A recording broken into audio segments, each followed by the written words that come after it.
topic.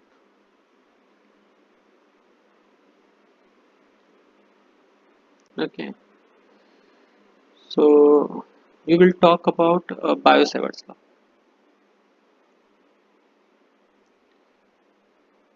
Biot-Savart's law and Ampere's law. ये आप लोग ने सभी ने पढ़ा होगा अपने इंटरमीडिएट क्लासेस में, तो हम लोग थोड़ा सा इसको दोबारा देखेंगे. So today we start our magnetostatics.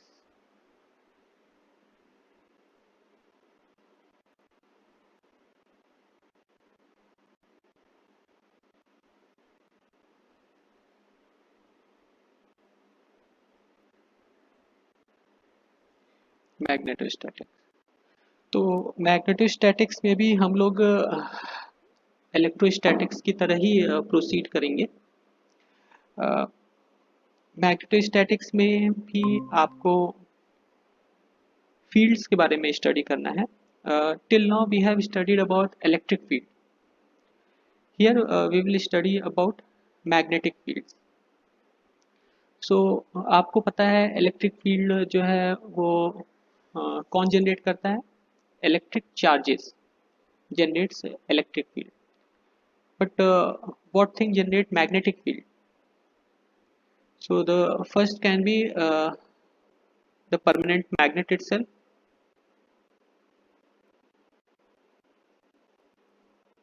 Okay, and second is a current carrying conductor.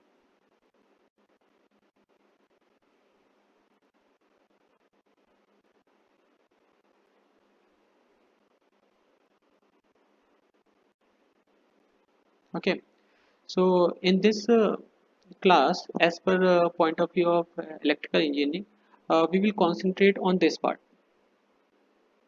current carrying conductor. So how a current carrying conductor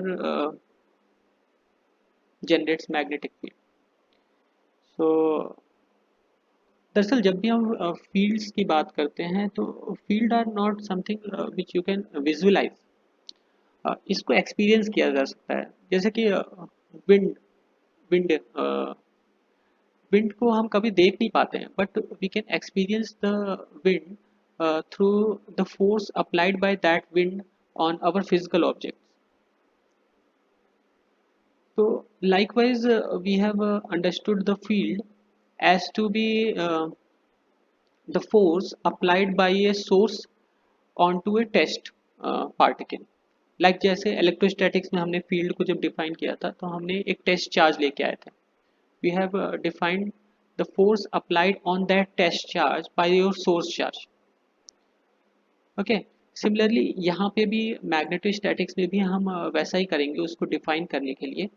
लेकिन सबसे पहले हम देख लेते हैं कि कौन से what sources are there which produce magnetic field. So we have seen a current carrying conductor. Let us just define that. So Biot-Savart's law is the principle through which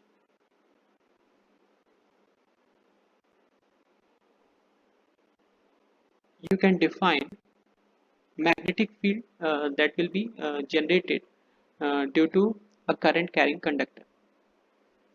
Okay, so as we have defined electric field, let us define magnetic field H. Okay, and we will define this small dh means small field हम देखेंगे एक small current carrying conductor के कारण. So let us say this is your current carrying conductor and we take a small dl length. Okay, तो यहाँ पे हम लोग एक छोटी सी dl length की बात कर रहे हैं and this dl length is having current I. Okay, तो ये करंट कैरिंग कंडक्टर है एक कंडक्टर जिसमें करंट फ्लो हो रही है और हमें देखना है कि आसपास कितनी मैग्नेटिक फील्ड जनरेट होती है। ठीक है, तो एक पॉइंट ले लेते हैं, point P, let us say this is point P, okay, and this is placed at some r length. Okay, let us say this is 1 and this is 2, so this is r12। एक special distance पे हमने देखा, क्या कर रहे हैं, बहुत छोटी सी सिंपल सी चीज कर रहे हैं, हम देख रहे हैं किसी एक पॉइंट पे करंट कैरिंग कंडक्टर के कारण कितनी मैग्नेटिक फील्ड होती है। ओके, सो इन दोनों, इन डीएल और ये R12 के बीच में एक एंगल कंसीडर कर सकते हैं, that is theta. Okay, so one thing is there that DH will be directly proportional to the current, ठीक, and also the length of this DL, current पे तो डिपेंड करेगा ही, कितनी लेंथ हम कंसीडर कर रहे हैं उस पर भी डिपेंड करेगा। Then this will depend upon this unit vector R12, or we can write R12।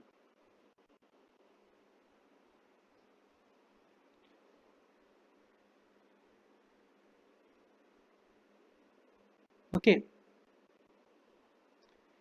क्या डायरेक्शन है R12 की, इस पे भी डिपेंड करेगा, और इनके बीच में एंगल,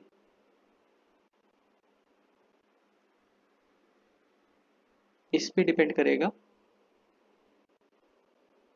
और it will be inversely proportional to the magnitude of R12।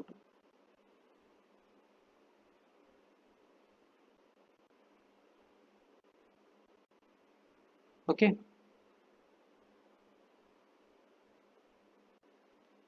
square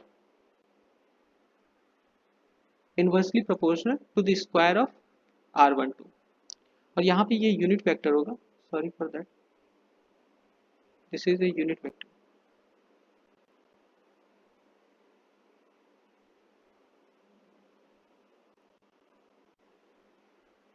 okay,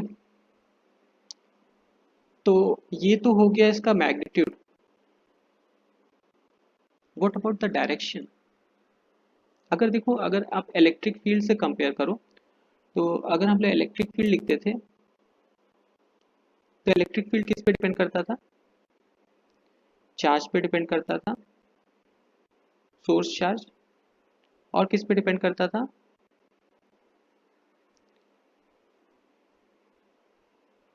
it was inversely proportional to the distance, square of the distance, और किस पे डिपेंड करता था, और किसी चीज पे डिपेंड करती थी,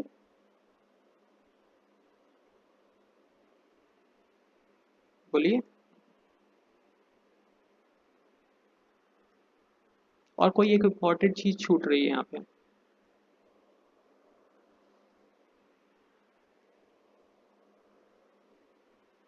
can you just tell me what it is. Permittivity. Yes, very nice. So it is inversely proportional to its permittivity. I will consider space, so this is permittivity, और एक प्रोपोर्शनलिटी कांस्टेंट यहाँ पे हम ले सकते हैं 4 पाई।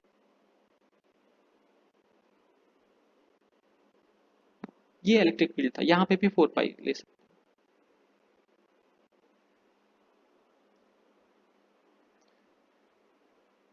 ओके, यहाँ पे एक चीज ध्यान देने वाली बात है कि आप जब डीएच लिख रहे हैं, तो यहाँ पे ये भी देखिए, इक्विवेलेंट आइडियल जो है वो इक्विवेलेंट टू सोर्स है, ठीक, इलेक्ट्रिक फील्ड में क्या सोर्स था, Q is the source. okay, then you can see DH is inversely proportional to the distance, inversely proportional to the distance from the current carrying conductor, and here also electric field is also inversely proportional to the square of the distance at which we are considering. तो यहाँ तक तो काफी similar है. Okay okay? बात आती है direction की. डायरेक्शन काफी डिफरेंट होता है. जो सोर्स है वो दोनों ही फील्ड्स में मतलब लगभग लगभग सेम है कि सोर्स पे डिपेंड करता है directly proportional to the source और inversely proportional to the distance from the source. ये तो दोनों ही फील्ड में कांस्टेंट है. अंतर क्या आता है? अंतर आता है डायरेक्शन का. यहीं पे इलेक्ट्रिक फील्ड और मैग्नेटिक फील्ड थोड़ी सी डिफरेंट हो जाती है. यहाँ पे हम जब देखते हैं तो electric field is in the direction of R12.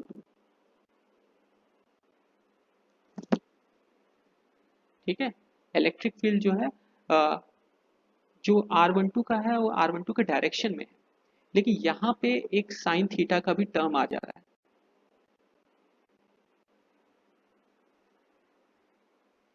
ठीक है. और दूसरी चीज एक डिफरेंस जो डायरेक्शन का है वो ये है कि DH जो है that is perpendicular to the plane of DL and R12. मतलब ये उस प्लेन में है ही नहीं. This is something which is normal component. Okay. ये उस प्लेन में एग्जिस्ट ही नहीं करता, ये परपेंडिकुलर डायरेक्शन में एग्जिस्ट करता है. So this is the biggest uh, uh, this is the most considerable difference between these two fields.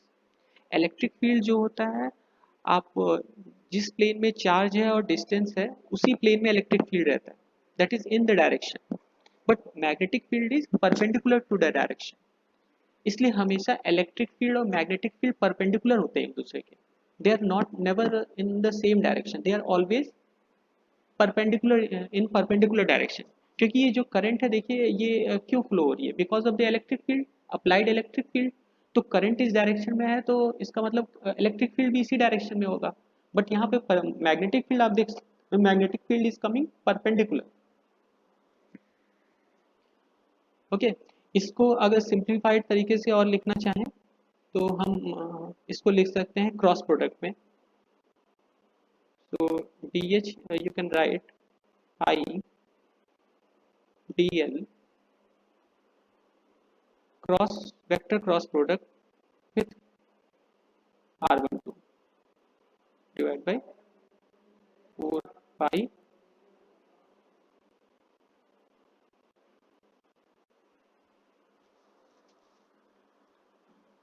R12 whole square. कोई मुझे एक और एक बहुत ही इम्पोर्टेंट डिफरेंस बता सकता है ये इलेक्ट्रिक फील्ड और ये फील्ड मैग्नेटिक फील्ड में?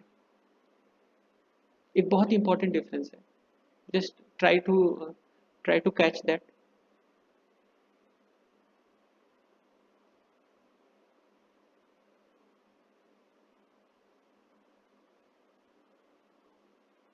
DH is also a vector.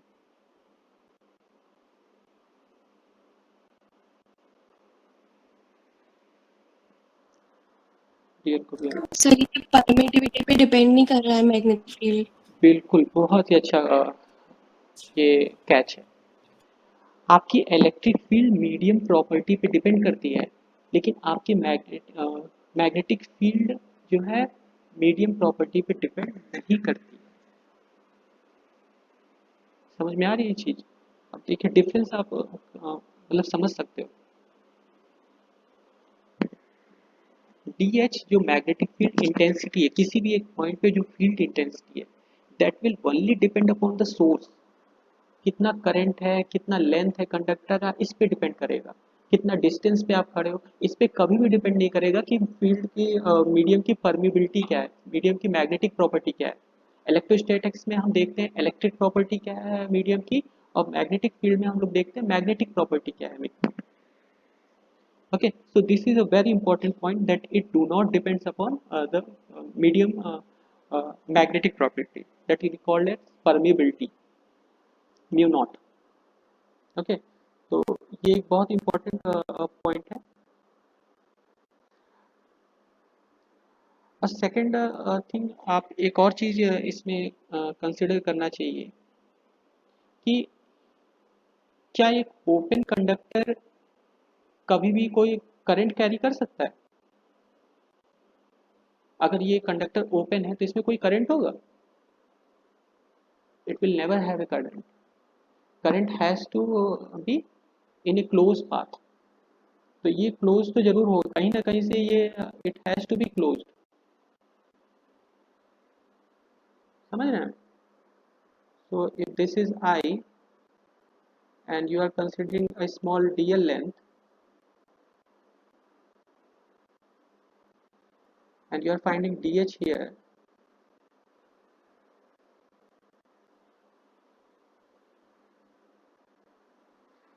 Okay यहाँ पे एक स्पेस दे दे, इंडेक्स हो गया.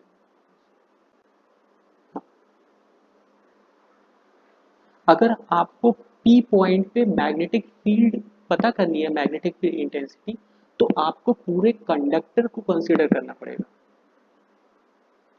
पूरे क्लोज पाथ को कंसीडर करना पड़ेगा. आपको यहाँ पे क्लोज इंटीग्रल लगाना होगा, line integral, close line integral. तो एच जो आपका बनेगा, that should be what, it should be closed integral of this. Okay, so this will be ideal cross AR, what it should be, R12, no? I have written R12. Let me write that. So this is R12 unit vector divided by 4 pi R12. Okay, और ये close integral किसमें है? Line integral. This is, तो इसका मतलब आपको इस पूरे कंडक्टर को कंसीडर करना पड़ेगा. Okay, then we can find D H और एच हियर. यहाँ पे अब डी एच नहीं रह जाएगा, अब तो हो जाएगा ये H, because we have considered all whole conductor. Okay, so this is your Biot-Savart's law.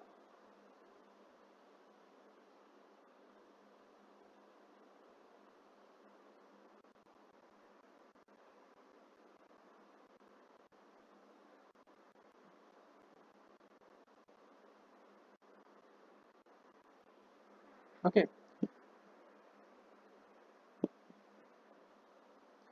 now let us do another very important uh, uh, very important simplification, you should say, and that is Ampere's law. तो Biot Savart's law और Ampere's law दोनों ही आपको H बताते हैं. What it is? Magnetic field intensity, but in a different way.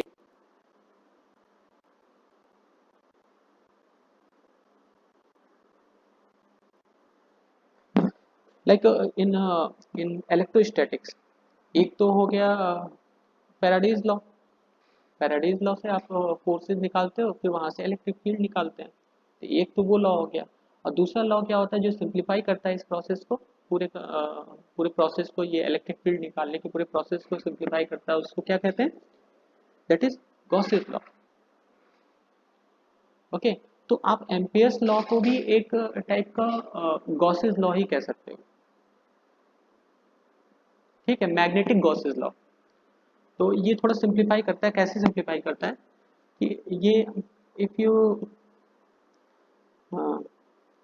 if you consider because your field is always closed, all these magnetic fields are closed. Okay, and let us say it is because of some current I. समझ रहे हैं? ये अभी हमने देखा एक current carrying conductor क्या करता है, एक मैग्नेटिक फील्ड प्रोड्यूस करता है. ओके, तो magnetic field, and that magnetic field has always to complete a loop. Electric field क्या होता है? Electric field starts from a positive charge and ends on a negative charge. ये होती है electric field. ठीक है, लेकिन जब भी आप मैग्नेटिक फील्ड की बात करते हैं, नॉर्थ साउथ पोल की बात करते हैं, तो आप क्या देखते हो? यहाँ से फील्ड निकलती है और फील्ड यहाँ से पास होते होते साउथ में दोबारा से जाकर फिर से नॉर्थ में आती है. तो this is a loop. So magnetic field always exists in a form of loops. तो उस करंट कैरिंग कंडक्टर के अराउंड भी एक मैग्नेटिक फील्ड होगा. ओके. तो एम्पेयर सर्किटल लॉ कहता है कि if we find this integral h dot dl, and this is closed integral because this is closed loop, so closed line integral, and this will be equal to the current enclosed by this closed loop.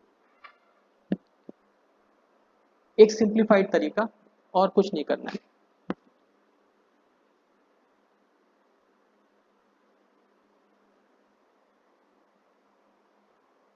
लेकिन इसके लिए आपको h पता होना चाहिए हर एक point पे.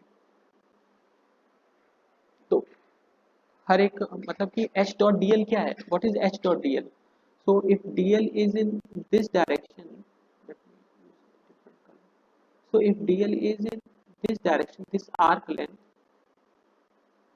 ठीक है, और आपका h जो है, लेट मी से this is your h, this is your h and this is your dl.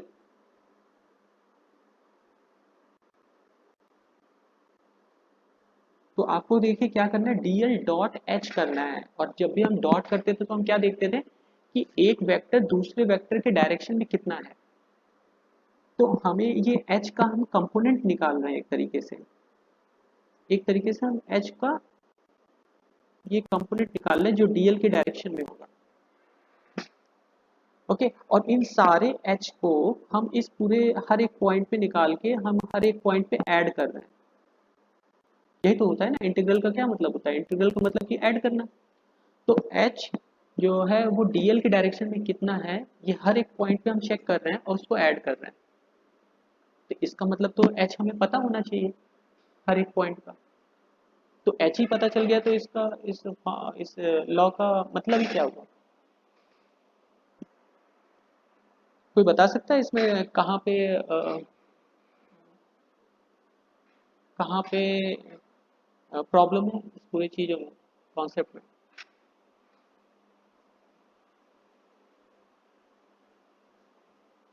Like मैं अगर एक यहाँ पे, ये तो सरफेस है ना, एक क्लोज लूप है. तो एक क्लोज लूप मैंने ये करंट ले लिया और मैंने ये सरफेस ले लिया. अब बताइए यहाँ पे भी तो एच आएगा. सारे एच मतलब कि ऐड करने हैं इस लूप में. तो हमारा मतलब ये चीज़ सेम होना चाहिए. यहाँ पे जो H D L dot D L निकालेंगे और यहाँ पे जो इस केस में एच डॉट डी एल जो निकालेंगे और इस केस में एच डॉट डी एल को सेम होना चाहिए. क्यों सेम होना चाहिए, क्योंकि करंट अंदर की इम्पोज करंट सेम है दोनों कंडीशन में. तो एच डॉट डी एल को भी सेम होना चाहिए. लेकिन आप यहाँ पे देख रहे हैं कि ये पॉइंट तो इस डिस्टेंस पे है, लेकिन ये पॉइंट तो कुछ और ही डिस्टेंस पे है डायगोनल. तो this is not equal to this. तो इसका मतलब यहाँ पे तो एच अलग आएगा. बायो सावर्ट्स लॉ के हिसाब से अगर देखें तो यहाँ पे तो एच अलग आएगा, यहाँ पे एच अलग आएगा.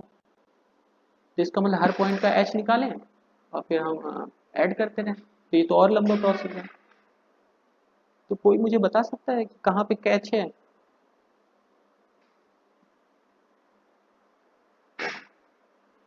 एनीबडी.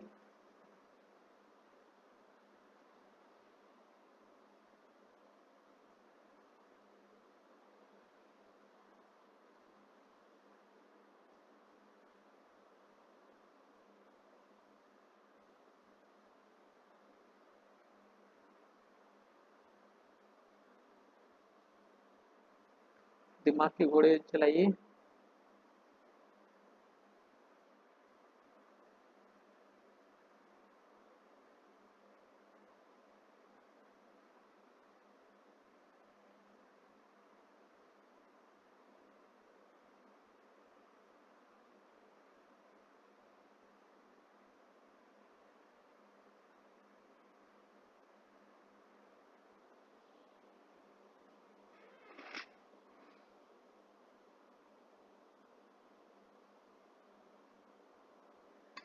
सी, अगर हम ये जो एम्पेयर्स लूप है, जहाँ पे हमें ये एम्पेयर्स लॉ लगाना है, अगर ये लूप सिमेट्रिक हो करंट के across, मतलब जो डिस्टेंस हो जहाँ पे हमें ये पूरा लूप बनेगा, अगर एक सर्किल ले लेते हैं तो वो सर्किल का जो हर एक पॉइंट है वो करंट से इक्वी डिस्टेंस होगा।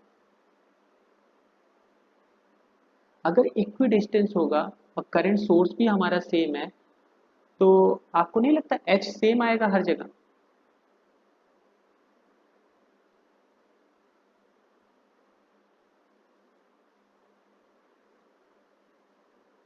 हर जगह एच सेम आना चाहिए ना। और अगर हर जगह एच सेम है तो एच को डायरेक्ट यहाँ से बाहर निकाल लो, इस इंटीग्रल से एच को बाहर ही निकाल लीजिए। ओके, और बस इस डीएल को इंटीग्रेट कर दीजिए, जो कि बहुत आसान है। तो डीएल को जब आप इंटीग्रेट करेंगे, पूरा सारा डीएल को ऐड करेंगे इस सर्किल में, तो क्या आता है? That is 2 pi R. तो H will be equal to I upon 2 pi R. ये हर पॉइंट का एच है, और इसका डायरेक्शन क्या होगा? Direction will be in a phi direction. इसको हम निकालेंगे कि ये ए फाई कैसे है, वो हम पूरा इसको देखेंगे। डायोसाइड्स लॉ अप्लाई करके हम एक इक्वेशन डिराइव करेंगे। Okay, so this is your magnetic field intensity due to a current carrying conductor. तो देखिए कितना सिंप्लीफाई हुआ आपका। तो ये लूप तो हमें कंसिडर करना ही नहीं है। ठीक है, क्यों नहीं कंसिडर करना है? क्योंकि ये सिमेट्रिक नहीं है हमारे सोर्स के। हमारे सोर्स से कोई सिमेट्री नहीं है इसमें, सब आर्बिट्री चल रहा है। कहीं पे डिस्टेंस ज़्यादा है, कहीं पे कम है। तो ये ऐसे इस टाइप के लूप्स नहीं ले सकते। जब भी हम सिंप्लीफाई करेंगे अपने प्रॉब्लम को, जहाँ पे एम्पियर्स लॉ लगा सकते हैं, वहाँ पे हमेशा सिमेट्री होनी चाहिए। तो ये वर्ड बिल्कुल जरूर याद रखिएगा कि there should be symmetry in the problem. ऐसे गॉसियन सरफेस में भी यही होता है। गॉसियन सरफेस भी आप वहीं पे लगा सकते हो जहाँ पे सिमेट्री हो, जहाँ पे डी हर जगह सेम हो। तभी हम डी को बाहर निकाल के डायरेक्ट डीएस निकालते हैं, इंटीग्रेट करते हैं, सरफेस एरिया निकालते हैं, क्लोज सरफेस एरिया। ठीक है, वहाँ पे भी यही चीज़ होती है, वहाँ पे भी सिमेट्री होनी चाहिए, यहाँ पे भी सिमेट्री होनी चाहिए। ओके, तो इस एम्पेयर लॉ को हम यूज करेंगे to reach to a further point, and that is a concept of curl. बहुत important concept, like divergence, this curl is. तो कर्ल क्या होता है? जैसे कि हम यहाँ पे लिख रहे हैं H dot D L, we know H dot D L is, and this is close loop, close integral, and this is equal to the current enclose. तो करंट इंक्लोज को हम ये भी लिख सकते हैं current density into the surface area ना। Current को हम current density into surface area लिख सकते हैं। And if we bring here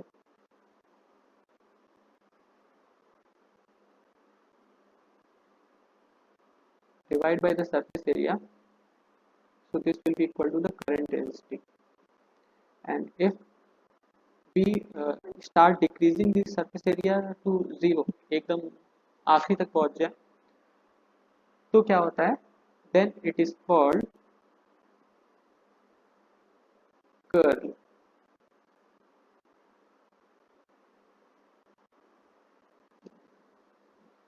okay?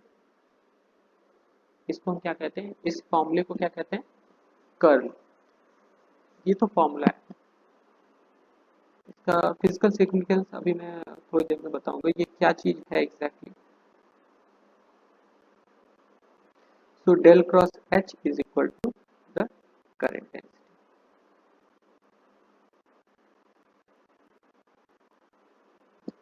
This is Maxwell's third law.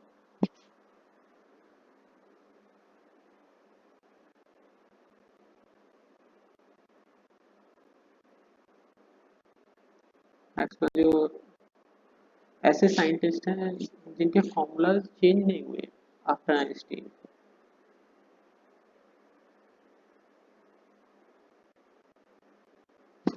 Newton ने लॉ दिए थे तीन मोशन के, आइंस्टीन ने रिलेटिविटी का कॉन्सेप्ट दिया और न्यूटन के सारे लॉ चेंज हो गए। लेंथ कॉन्ट्रैक्ट करने लगी, एक्सपेंड करने लगी, टाइम वेरी करने लगा।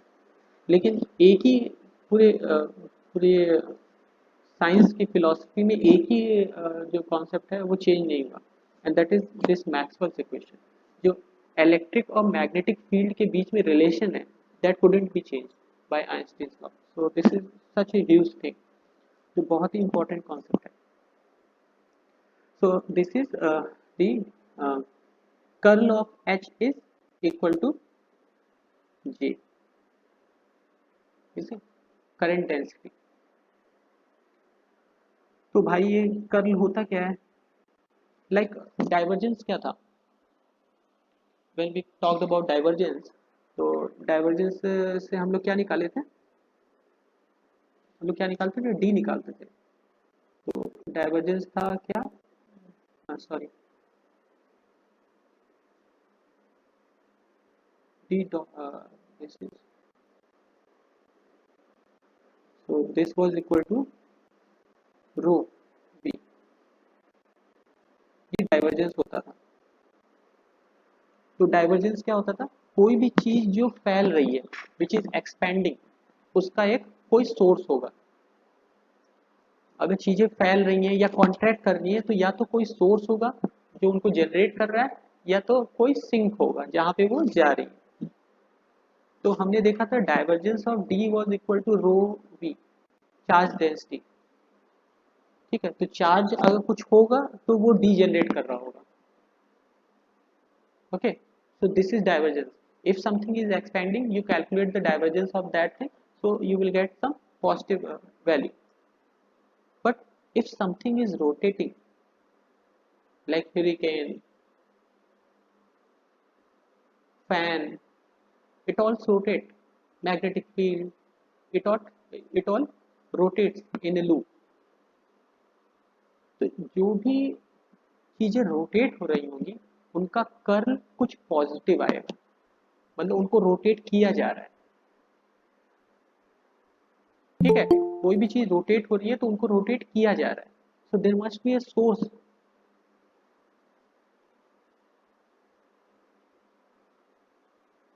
समझ पा रहे हैं? जैसे इलेक्ट्रिक फील्ड क्या है? ये एक्सपेंड होती है, इसका आप कर्ल लेने जाएंगे तो that will come out to be zero, क्योंकि ये एक्सपेंड हो रही है ना बस। तो इसी से आप एक सेकंड मैक्सवेल इक्वेशन होती है, वो सेकंड मैक्सवेल इक्वेशन क्या होती है कि curl of electric field is equal to zero. ये मैक्सवेल सेकंड इक्वेशन है, ये आपकी फर्स्ट इक्वेशन है, ये आपकी सेकंड इक्वेशन है। मैक्सवेल सेकंड इक्वेशन ये क्या बताता है कि इलेक्ट्रिक फील्ड का अगर कर लेंगे, मींस इलेक्ट्रिक फील्ड का कर लेने का मतलब इलेक्ट्रिक फील्ड को अगर आप ऐड करते हो उस एक क्लोज लूप में, कोई भी चीज क्लोज लूप में अगर इलेक्ट्रिक फील्ड है तो that will always be equal to zero. क्योंकि पोटेंशियल वाला फॉर्म आपको पता है, पोटेंशियल की work done in carrying a charge from one point, और घुमा फिरा के कहीं से भी लेके आइए उसी पॉइंट पे लेके आइए तो हमेशा पोटेंशियल जीरो ही होता है। So this is that concept, it is using that concept कि कर्ल ऑफ इलेक्ट्रिक फील्ड जो कि एक्सपेंड हो रही है उसको घूमने का देखेंगे तो वो हमेशा जीरो आएगा। और यहाँ पे आप देख सकते हो कि मैग्नेटिक फील्ड का अगर कर्ल लेंगे तो उसका सोर्स आ जाता है। Current density generates the magnetic field, that's why the curl of H is coming out to be G. इट इज a very important concept.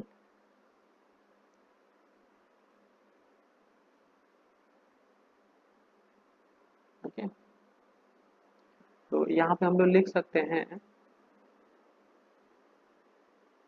कि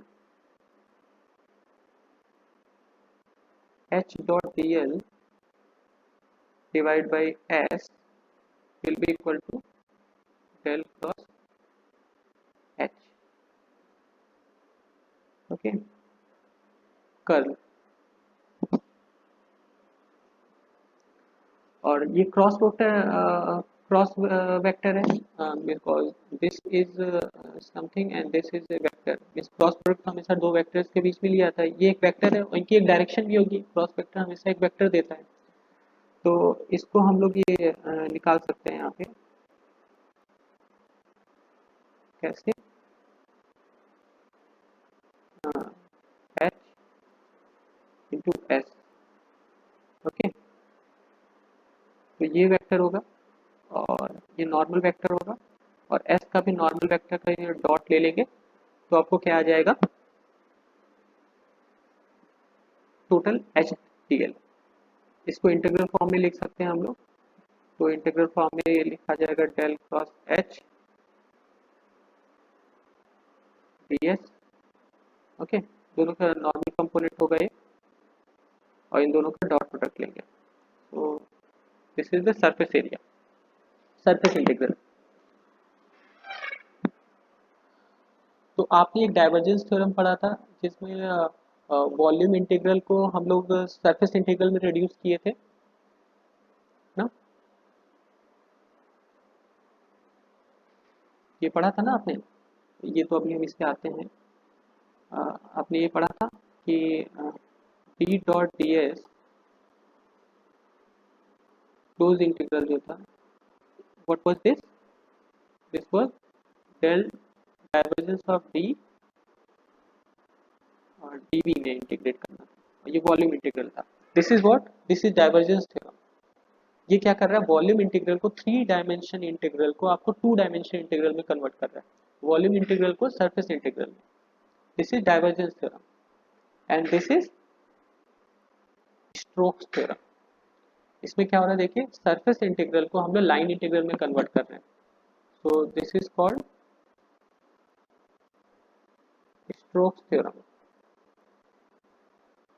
तो बहुत इंपॉर्टेंट थ्योरम है ये दोनों, strokes theorem and divergence theorem. ये एग्जाम में आते हैं, अक्सर ही आता है।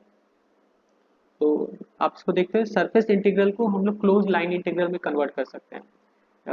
एक तरीके से आप इसको विजुलाइज कर सकते हो कैसे, कि अगर हमें इस का सरफेस एरिया निकालना है, ठीक है, इस रीजन का हमें सरफेस एरिया निकालना है, तो ये कह रहा है कि निकालने की जरूरत नहीं है, सरफेस एरिया मत निकालना। आप क्या करो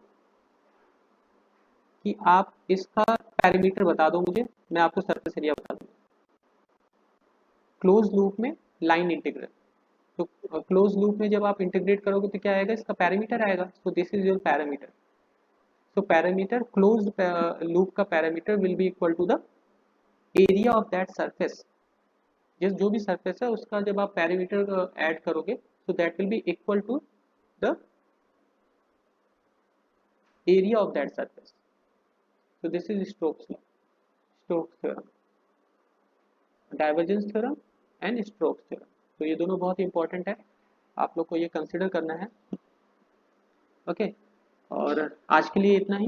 कल हम लोग फिर से कुछ आगे पढ़ेंगे। तो आपकी फोर्थ यूनिट स्टार्ट हो गई है। आज की क्लास में कोई डाउट हो तो आप पूछ सकते हैं। बहुत सी चीज़ें हैं इसमें, पढ़ने को बहुत कुछ है। आपको एक बुक रखनी चाहिए अपने पास और उसको लगातार पढ़ना चाहिए। रिकॉर्डिंग्स तो मैं पोस्ट कर दूंगा, तो आप लोग इसको बाद में रेफर भी कर सकते हो। Okay, if you are not having doubts now, you can always take it later. Okay, अगर कोई डाउट नहीं है तो we can just close our class today. Saturday को एक कंपनसेटरी क्लास होगी। हाँ युक्ति। सर ये जो 12th में जैसे मैग्नेटिक फील्ड को बी से डिनोट करते थे, तो ये बी और एच जो है दोनों सेम होंगे क्या सर? नहीं नहीं नहीं, बी बेटा वो फ्लक्स डेंसिटी है। B is flux density not intensity. आप देखो ई और डी में फर्क करना समझ गए हो। E is the electric field, D is the flux density. Electric field जो होते हैं वो फोर्स से रिलेटेड होते हैं हमेशा। फील्ड क्या प्रोड्यूस करता है, फोर्स प्रोड्यूस करता है किसी दूसरे, किसी फिजिकल ऑब्जेक्ट पे। जैसे विंड हुआ, विंड फोर्स पैदा करता है कुछ मूव करने के लिए। But this flux density they do not consist this concept.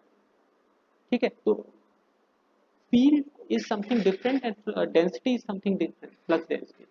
तो B जो होता है वो flux density होता है and H is the field intensity. Okay, field, exact field H होता है.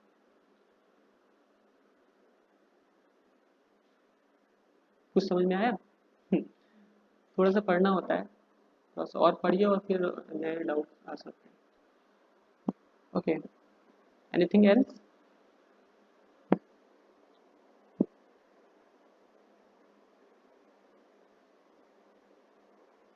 Okay, we will talk later.